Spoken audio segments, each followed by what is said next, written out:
Recently in Winterville, North Carolina, a man who was being questioned by the local police chose to assert his right to remain silent and not answer questions. Both the officer and the chief of police decided that they were deeply hurt by people in their community choosing to assert their rights, and took to Facebook to complain about how difficult their job is when you assert your rights. In the post, the chief explains that an adult driver would not communicate with our officers and stated that he did not answer questions. He claims that this behavior, although legal, not only makes our jobs more difficult, but time-consuming and often more unpleasant for everyone involved. I certainly felt for the pain of the officers in this situation. Therefore, I called the department and gave them a suggestion of how they might be able to better illustrate to the community exactly the type of pain and suffering they experience when you choose to assert your rights. Winterville Police Department. Hey, how you doing this afternoon? I'm doing great. How are you? Doing good. Are you an officer with the department? Yes, sir. Yes, sir. Okay. I was wondering if you guys have a P.O. box where I could send you guys gifts. Sure. Let me get that for you. Okay, are you ready? I'm ready. It's P.O. Box 1459. Okay. And that's Winterville, NC. 28590. 28590. Yes, sir. Okay. I saw your chief's post recently about how your officers were just trying to protect the community and getting hassled. So I just wanted to send something over. If it's all right with you, I'm going to send a couple of dolls, and I think for a lot of people, you know, it's easier to understand things if you see it visually than if you just hear about it, right? Yes, that could be the case. So I'm going to send a few dolls over, and if you could have the officer that was involved in that encounter that night, just put a circle or an X anywhere on the doll where he was hurt by someone asserting their rights, and then maybe put pictures of that up on the Facebook page so that people can better understand.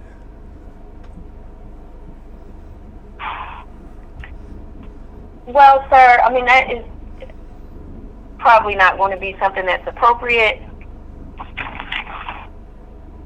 But if there is something that you would like to send to us, you can do that. Yeah, I mean, as far as, you know, responding in that type of way, that probably wouldn't be a good look for our department. So. Okay. Well, I mean, our chief, our chief already put up the post and explained our side of things. So that's pretty much the extent of it. I mean, people are free to comment, of course, because they have been, and that's fine. Yeah, sure. I just wanted people to be able to visually see where it's hurting the officers, because I think it's really unfair that the officers have to deal with this type of pain and sorrow and hurt, and I just want people to be able to see exactly where it hurts. You know. Right. No, I understand. I understand the concept, but at this point, we can just continue to do our job to the best of our ability. And, you know, some people's minds just can't be changed, but the ones that can, that's our goal.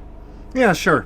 Well, I mean, I guess, I'll send a couple of dolls anyways, one for that officer, and I'll send a couple extras in case any other officers have been hurt by people asserting their rights, so that they can use them as well. But I'll send some pacifiers for any of the other officers that have been hurt, so that they can kind of suck on those pacifiers. They're very soothing to babies, so. Okay, sir. Well, you have the information that you requested. Okay, thank you so much, ma'am. And you have a great day. Mm-hmm. You're welcome. Bye-bye. Bye-bye. These people are clearly experts on what is or isn't a good look for the department. The post, written by the chief of police, reads, "Citizens, there are two sides to every story you hear regarding the police and what they do or don't do. Today was one of those times that I must ask for you all to step into the shoes of your officers. I will refrain from using names, locations, or other identifying characteristics, as it is a sensitive issue at the moment. Let us first start that within any neighborhood in Winterville that has had vehicles broken into during the night should be able to relate. The police department is working hard to prevent this and are encouraged by citizens and leadership of the town to provide presence and prevent further crime. On this particular morning at 1 a.m., our officer observed an occupied vehicle in a neighborhood that has been victimized prior. From a distance, the officer observed the vehicle come to a stop and no one exit the vehicle to go inside a residence. What do you do as an officer? Do you drive away as not to offend someone? Do you drive away because you are scared? Do we just hope that this vehicle has not dropped off 3 others out on foot to rummage through everyone's vehicles? Or shall we try to determine if all is safe and the folks there belong there at 1 a.m.? We did the latter, and we will continue to do so. We did exactly what a reasonable person would expect the police to do at 1 a.m. while most folks are asleep. We got out to speak to the driver or any other occupants to determine their business and if they belong to the neighborhood. The driver, an adult male, would not communicate with our officers and stated he did not answer questions. This behavior, although legal, not only makes our job more difficult, but time-consuming and often more unpleasant for everyone involved. A better route to this encounter would be, quote, "I just got off work and I live here." The conversation ends, everyone is satisfied, all is good, and police involvement is over. This actually raises suspicion and concern among officers. And lastly, we were scolded by a mother who thought that we had wronged her son somehow. She demanded to be shown what had happened with her son. Nothing happened other than someone has taught this young man to resist communicating with police. That this behavior is noble, real, or some other adjective or part of some narrative. Of course, as Facebook posts suggest, this was disturbing and absurd. Others shed tears for the wronged. Some suggested our officers should be fired.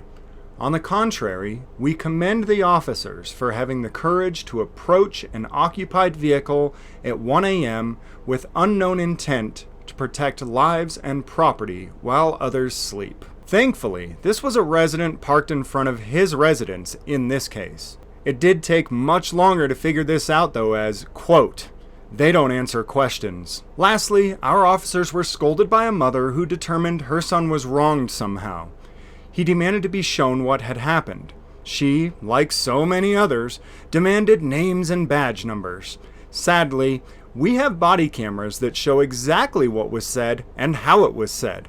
The rudeness, attitude, and loss of composure, in most cases, is not your police officers. My door is always open to discuss how we do what we do. It is okay not to always agree, but not to present a narrative of victimization that is unfounded. Chief of Police Ryan C. Wilhite. Notice that in the post, the chief said we have body cameras that show exactly what was said and how it was said. Great, Chief! Show us the video. The chief claims that there's 2 sides to every story, but I disagree. I think there's 3. Side A, side B, and then the truth. The problem is that North Carolina is the least transparent state in the nation when it comes to releasing body cam footage. In 2016, a law was passed to protect police from public scrutiny, saying that only a judge can order the release of body cam footage in North Carolina. The chief's post was a response to a formal complaint made by the victim's mother, as well as her post on Facebook about the incident. In her post, she claims that her son was held for 20 minutes or so. Based on the chief's own post, the police had no reasonable articulable suspicion of a crime, nor did they have a traffic violation that they stopped him for. In his post, the chief clearly articulates that his officers observed an occupied vehicle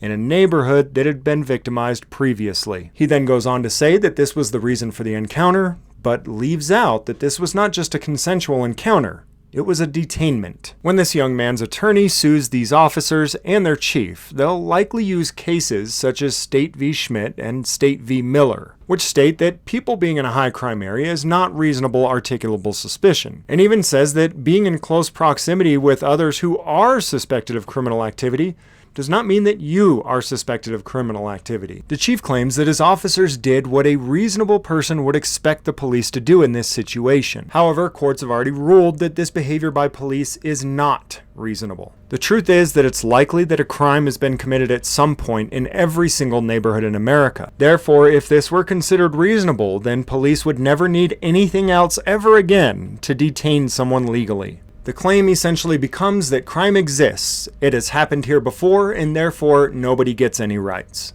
Based on the accounts of both sides, it appears to me that police, yet again, detained someone without reasonable articulable suspicion of a crime. It seems pretty obvious that the woman is upset that her son's rights were violated, and the chief of police is upset that her son attempted to assert his rights. But like I said, there's 3 sides to every story, and we want to see the body cam footage.